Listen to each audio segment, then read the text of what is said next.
Hey friends, your old pal Bo here, the only man on the tube of views with a face for radio and a voice for print. Coming at you once again with a recap of the week. I'm sure you saw my previous video on the game that I played with Abe on Monday. If you don't check that out, it was a good recap. I did get a chance to play my GURPS game last night. We were down a couple players, and it really kind of hurt my feelings a bit. But I'm a grown-up man, and I'll get over it. Real life sometimes gets in the way. Later in the week, I also I went to the dentist and I had to get a filling replaced. The dentist said that I clench my teeth sometimes out of rage and frustration, and it caused a filling to pop out. And the whole reason I had to get the filling in the first place was because I clenched my teeth, not in my sleep, just because. Anyway, I went to the dentist to get a filling, and they gave me the gas. And although they did manage to control the flow, and I wasn't completely gorked out, it did kind of decrease my inhibition a little bit, made me happy, and I probably should have been driving afterwards. But you know me, right? Live on the edge. And I drove past one of my friendly local game stores on the way home from the dentist's, and I was feeling a bit uninhibited. And I went through that bag this morning, and I wondered what the hell was going on. But I figured we'd have a little unboxing with the bag from the friendly local game store, and we'll see what I got. So let's see. First we've got, let's see, it's in the box. Let's see, one bottle of Tamiya extra thin cement. I'm down to my last half a bottle, so I guess that does kind of make sense. One bottle of P3 Murderous Magenta. Do I have Murderous Magenta? No. Murderous Magenta is, well, it's not quite the Sanguine. Let's see. So here's one of my favorites from P3, Sanguine Base, and it's a bit more pink than Sanguine Base, and it's a little bit lighter maybe than the Sanguine Highlight. I could probably use this as a layering color for my maroon capes. Maybe, let's see. It's darker than Viejo Game Air Warlord Purple. So there's Warlord Purple, and there is Murderous Magenta. Do I need Murderous Magenta? Don't go shopping under the influence of dentist gas. Viejo Game Color Amarillo Lunar. Game Color Lunar? It's yellow, and we know how I feel about yellow paint. And it's the Viejo Game Color, which is their version of speed paint, contrast paint, which admittedly I've never tried. Did I get this for painting belts and sashes, maybe?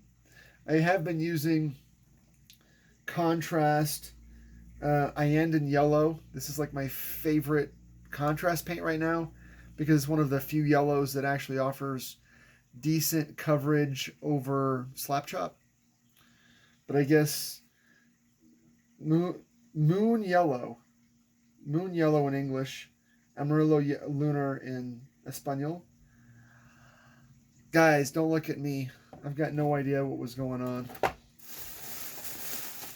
And a box of minis. This is a Warhammer Shadowspire set. I recall this being on the clearance rack, and I think it was $16 for the box.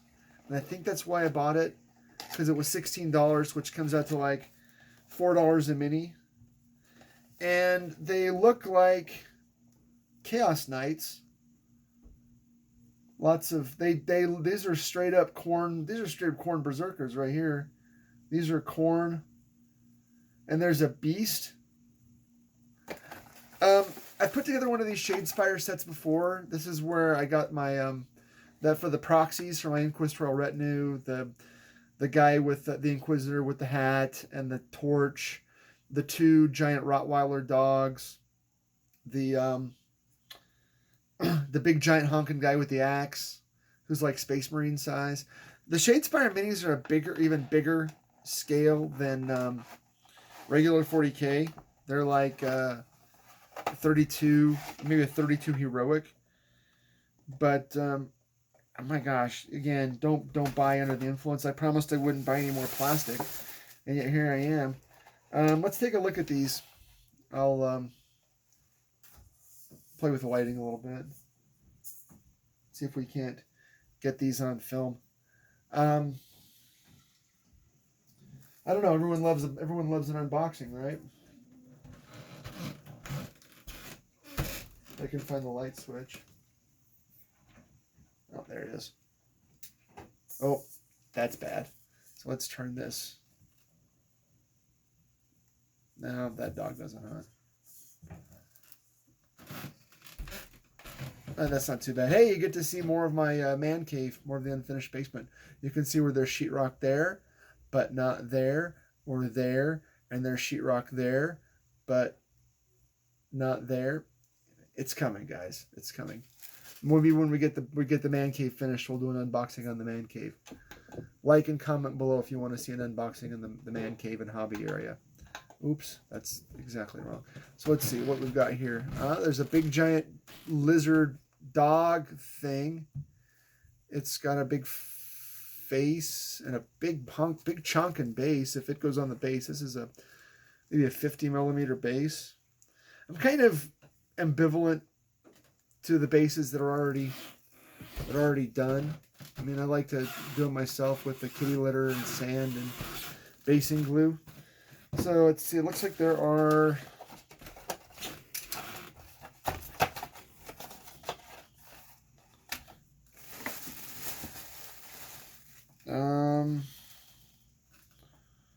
let's see, four press fit minis. One, that's the back, that's the front. 2, 3. Looks like there are 3 Chaos Warriors and 1 Beastie. Okay, and these are chunky. I think I've got a Firstborn Space Marine here for size comparison. I don't know if they're quite Primera sized, but maybe I'll try to get these put together for the Halloween challenge. I think, let's see. So here's the Gun Servitor from the Ashes of Faith box set. So it looks like it's about the size of the Gun Servitor, maybe a little bit bigger. I don't know. These are just when I think I was out, they pull me back in. And it's Shadowspire, so it's got the cards, which I don't play this game, so I think I've got a couple of sets of these cards. I think I just throw them in the back of up in this cabinet up here. I've got all that crap from rules and cards and stuff that I don't play. So these press fit minis are typically not bad. It does help if you cut the pegs almost all the way off and then glue them on. You get a better fit. And then you need to use a good like a good gap filling glue, you know, one that really melts. I did try to find MEK at the local hardware store. I guess they don't really sell MEK anymore, which is too bad because evidently it's like the best hobby glue ever. It's also called butanone. It's one of the active ingredients in plastic cement. It's probably one of those things that the government thinks that you know, we mere mortals shouldn't possess. So let's see what's in the box. We got 2 decks of cards, 1 set of simple instructions, and 4 press fit models. It was $16. So I mean, I think that all of it together was like $30, including the glue. So I mean, it was like 5 and 5 and 5 and 20. No, 5 and 5 and 5 and 16, something like that. These guys look like they're going to be redonkulous to paint, though. This guy's got a hole in his chest with a big mouth. chaos heads, a couple of skulls. Not quite the body horror that you would typically expect to find from Games Workshop. I mean, skulls are okay. Skulls don't gross me out too bad. Um, Mutilated flesh and um,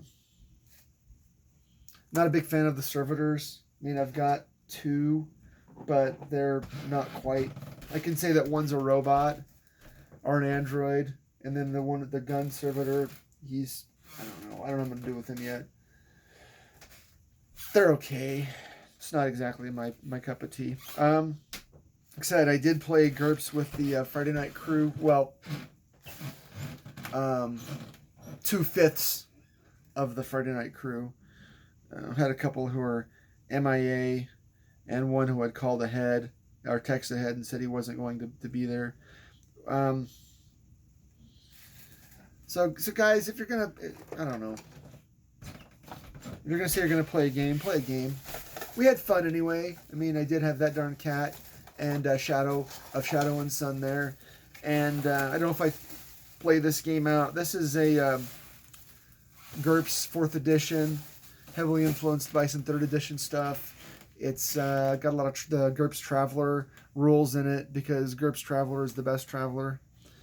Changed my mind. And we spent about 2 hours, I think, in the game. The first half hour was spent waiting for other people to, either show up or explain why they weren't showing up. So, I mean, waiting half an hour, that's probably pretty generous. But, you know, it's my crew, so I'm going to wait. And then the next 2 hours was spent. So the first, it's a campaign, right? So the first adventure in the campaign was an investigation. The second adventure that we're in now is sort of a space dungeon crawl, you know, in a space Hulk, you know, an amalgamation of ships crunched and welded together to make a monstrosity. There are various factions in it, rogue robots, space zombies, a space fae and her servants. So it's got a little bit of everything. Does have a little bit of investigation to it. It's just sort of something that's sort of becoming a thing unto itself at this point. It's growing. And my players in true adventure fashion, these are guys that have played lots and lots of role-playing games. Like I said, they probably have. I mean, the two guys last night, between the two of them, have over 40 years of role-playing experience between them. And so what do they do? What do they want to do? You know, they want to loot the place. And so there was lots of space loot, the kind of loot that you would find, you know, in either colony ships or merchant marine type ships. Lots of footlockers to loot, old money, some objet d'art, tech. It's kind of fun making stuff up as you go because they put you on the spot. What's in the box? Okay, this box has a set of ship's china. Oh, ship's china, loot. This box has books from 1,000 years ago, loot. Look, there's some cargo netting. Make a bindle, loot. Stuff the loot into the bindle, loot. Put it onto the ship. Oh, we need 2 ships. 1 ship to carry all the loot and 1 ship to put the crew in.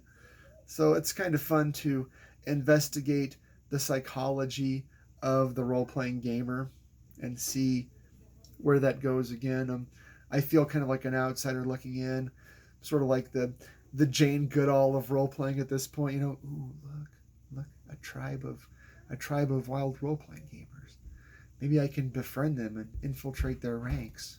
Look, they trust me now. So, yeah, I mean, kind of fun in that respect. Lessons learned from the week. Make your group, you know, if you miss a session, you're letting down the whole group. You're not just letting down, you know, one guy. You got 5 or 6 guys, and I think this is what causes an incoherence.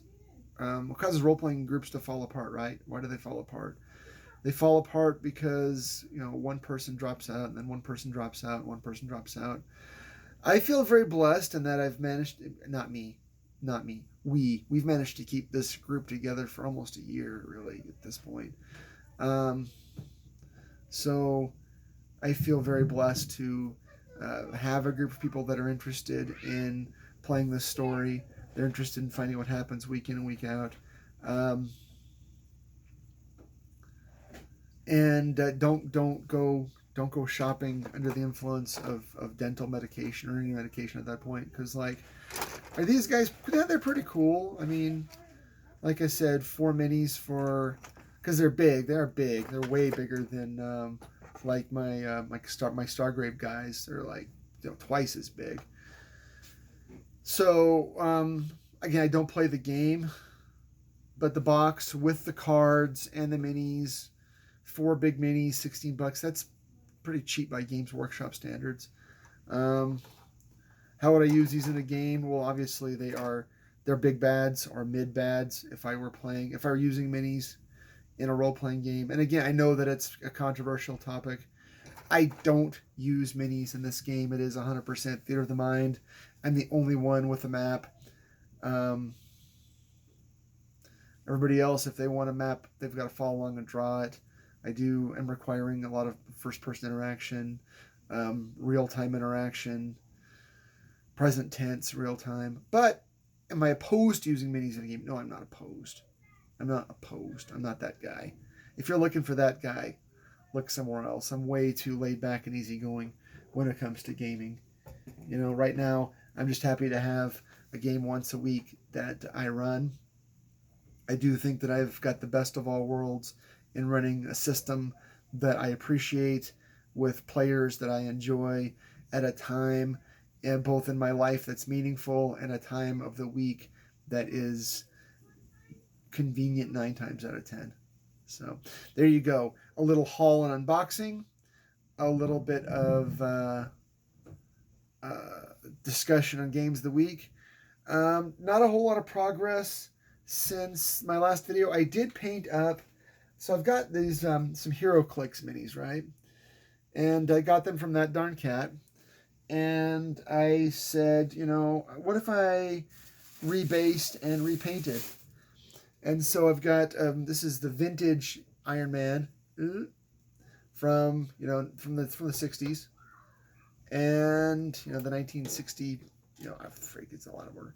The Iron Man Mark 1 or Mark 2, almost the movie Iron Man, but not quite. And so I worked on, I painted him working on my blue-black armor. I'm gonna move the camera so you can actually see it. And I worked on some gradients, some color changing, some wet blending to make it lighter and darker. I am going to panel line it with the Tamiya panel lining, and then use some white mineral spirits to blast it off. But I'm going to turn the camera around and show you a little bit.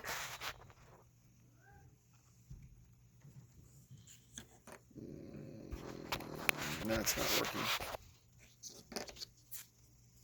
It's too bad.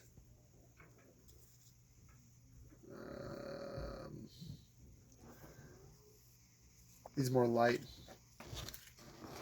Where am I? You can't change the camera from here.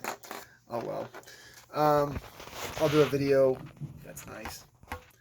Hey, raw and unfiltered. That's the name of the game, right? If you want things that are really well edited, go watch Jay at Eons of Battle, or one of those guys. Hey, those are the guys that I watch too. So, not judging, but yeah, I painted him up. I'll show some pictures later. And I did that just to work on some more of the black armor, because I'm still working on the sisters over here, working on their armor too. I got a little bit more of the armor done on some of the heavy weapons team. I don't know what I'm going to do with their machine guns and cables and stuff, but they're bolters, the heavy bolters, with their big ammo belts. I love these minis. I love the way they look. I love their vibe. Nuns with guns. with power armor and heavy weapons. You know, the Burn the Witch, Ordo Heretic. I don't know. I don't really play the game, but I love the idea. That part of the lore is just freaking cool. Um, Again, aside from like the penitent engines and the, the flagellant murder hobos, not doing those. Haven't really made any progress on these guys yet, but it's only been a couple of days. I do need to keep working on this mold line right here, otherwise it's going to turn up when I paint. And then put the green stuff on the armpit. That's going to happen next week, I hope. I just haven't really felt up to it a whole lot. You know, the whole mental health thing, it comes and it goes. And some days you feel like participating in life, and some days you don't feel like participating in life. So if you come to a time when you don't feel like participating a whole lot, that's fine. Drop back 10, punt. You know, do it again tomorrow, right? Do what makes you happy. Find your thing. So I am going to go cook lunch. I guess it's lunch now. Go cook lunch for the fam.